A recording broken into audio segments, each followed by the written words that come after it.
Hi everyone, this is Josh, and today we're going to talk about Deadpool and Wolverine. It's fine, I guess.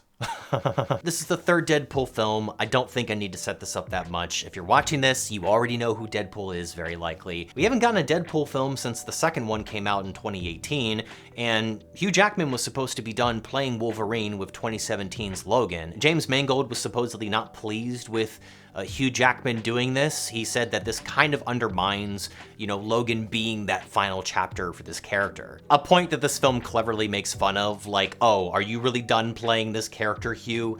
Now that Disney is ready to pull up to your house and write a blank check for whatever ridiculous figure you can think of off the top of your head. Maybe I'll feel differently on a second viewing, but I remember liking the first Deadpool much more than this film and the second film because it was able to be meta and also still feel like a movie and have a story with just enough stakes and just enough investment into Wade Wilson as a character. I hated Deadpool 2. It's a sequel with good directing, but it leans way too hard into the Deadpool shtick that it just doesn't even feel like a movie. It just feels like a clown shitposting and being annoying and gross for like 2 hours. To be fair to the fans though, Deadpool as a character is not meant to be taken seriously, and I think that's why so many people had an issue with the first film. It did feel out of line a little bit to, I guess, who the character of Deadpool is. Like, nothing's meant to be taken seriously. So in that sense, Deadpool 2 is the most Deadpool film there is. This all kind of speaks to really the big issue with these types of films. Because this character only exists to undermine the story being told,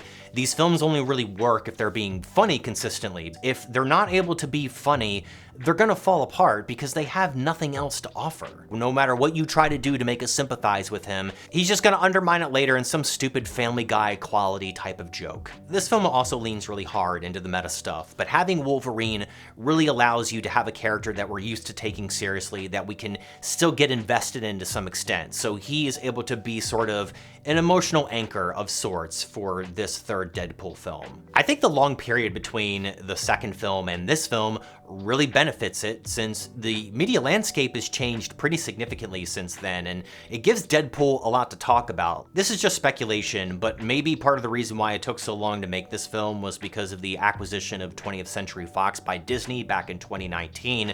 I'm sure there was probably like a lot of legal hurdles to jump through before Disney could even get a film like this off the ground. And of course, Deadpool is going to talk ad nauseum about what it's like now that he's with Disney and how it benefits him and how he's going to not like tone down the profanity or the vulgarity. He's just going to double down on it even more. And while I think this movie is clever and has a few funny moments and a few really high effort action scenes that are really well done, I don't think it's quite funny consistently enough to the point that I'm able to really enjoy it from beginning to end. I would say that it's probably 50% of the time it's funny and 50% of the time it's kind of just boring and annoying. Especially with all the recurrent jokes like the weird looking dog with the weirdly long tongue that slobbers all over Deadpool. It's maybe funny the first or second time, but it's not after the third, fourth, fifth, sixth. One thing I really did love about this film is that it really did feel tailor-made for a big summer blockbuster movie experience. This is the last film I've seen in probably years where it was a sold out theater.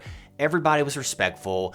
Everybody was coming in with like, snacks and like Deadpool themed concessions. Like this was a like 2000s summer blockbuster type of event. Absence clearly made the heart grow fonder for this character, which is illustrated by the insanely big box office numbers. I think the number's at 1.2 billion right now, and it's still in theaters, so that number is presumably gonna continue to climb a little bit more. It's almost like when Marvel doesn't just keep shitting things out constantly that an appetite builds up for the next film and they end up doing really well. Yeah, it's not anything amazing, it's not doing anything new, it is being very safe and relying on the star power of Hugh Jackman and Ryan Reynolds, but I mean, sometimes that's all you need. I kind of miss the days when these types of movie stars could be the reason why the films would do so well. I think if people were more excited about seeing their favorite actor at the movies, then movies wouldn't be bankrupt every time they try to go to the theaters. Like, we would actually want to see The Fall Guy and Furiosa starring Ryan Gosling and Anya Taylor-Joy, great actors. I mostly don't like this film because I don't like Deadpool and his whole shtick as a character, so